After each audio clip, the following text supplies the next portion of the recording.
Hello everyone, thanks for tuning in. So today I'm going to be discussing about my financial strategy for 2024. So I've been investing in various assets 5 years now since I was a broke university student.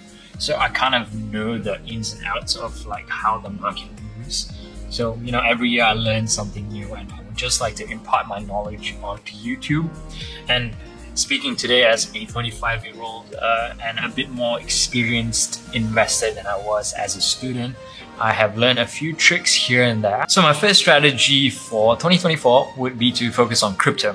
I know crypto is a very controversial topic due to these scams and really high volatile markets. Crypto has been recovering quite steadily since 2023's lows. Bitcoin is up 160%, Ethereum is up 97%. These are all year-to-date figures.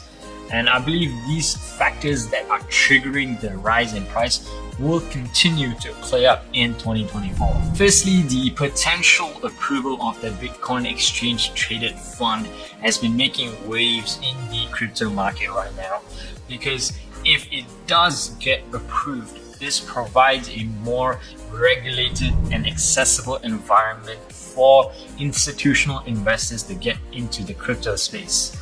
And when institutional investors get involved, the prices are going to start increasing rapidly. And when Bitcoin's price rises, the whole crypto rises with them.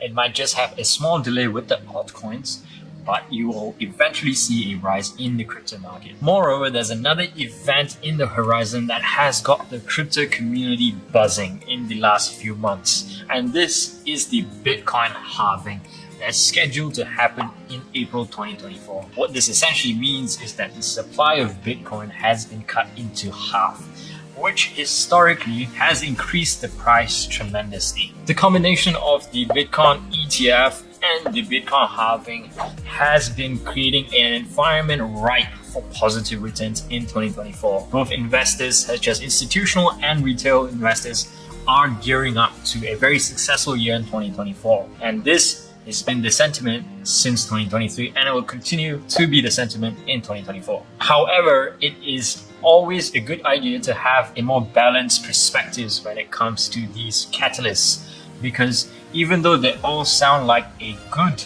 improvement in the crypto market, it might just be a short-term thing. So you have to always focus on the long term. And my advice is stay invested, dollar cost average, so that you don't have to put yourself in situations where you're taking way too much risk and trying to time the market. So these are all good news, but at the end of the day, you have to stick with the fundamentals. Are you dollar cost averaging? Are you investing in safe assets or in crypto safer assets? So I only invest in Ethereum and Bitcoin on a steady and daily basis. If I'm investing in altcoins, it's usually in a much smaller amounts. The second investment that I'll be making in 2024 will be into exchange traded funds, ETFs for short, and this includes both NASDAQ and S&P 500. The specific indexes are VOO for S&P 500 and QQQ Trust Series 1 for NASDAQ. I managed to buy these ETFs at a really good price in 2022, and that was my first entrance into these stocks. And I believe I got these stocks for about 10% above the market bottom. So I've actually managed to get a good price for these in 2022. So let's talk about VOO, which is the index ticker for S&P 500. It is the most spoken about ETF in any platform that I've ever seen, and it's for a good reason. If you invest in a horizon that's long enough, you will always get a expected return about 10%, which is not high or low. It's a pretty steady income for long-term investing. So I aim to keep this ETF for about 20 years. It's those kind of investment where I'm just planning to use it when I have kids. So I'm trying to leverage the power of compounding and let it do its thing. On the flip side, I'm also investing in NASDAQ. The ticker symbol is QQQ Trust Series 1, which is a lot more volatile because it's only tracking the highest performing tech stocks. And this makes it a lot more lucrative as well.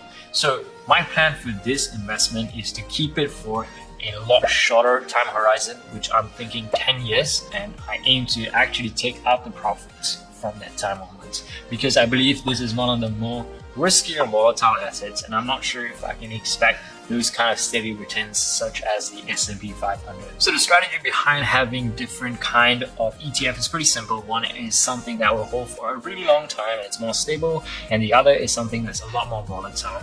So that's essentially how I try to balance my portfolios in all kinds of investments that I do make. So my third investment that I will be doing in 2024, which I have carried forward from 2023, is investing in REITs.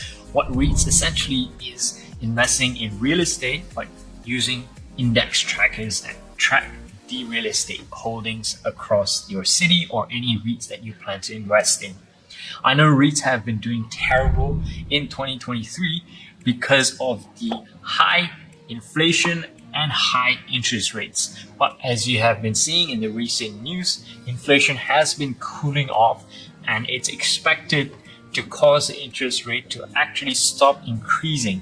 And in 2024, it's actually expected to even decrease, which is a significantly positive news for REITs. And this is why I'll be holding it in my 2024 portfolio. So for my fourth investment, let's talk about a timeless haven, which is investing in gold. It has historically been seen as one of the most safest investments you can make. And according to the trading economics, gold has increased by 13.9% year to date in 2023, and is one of the most safest investments that you can make.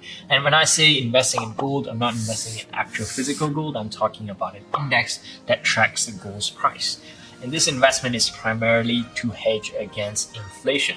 I'm not expecting to make crazy returns on this investment, but it's more to diversify and cushion my other riskier assets.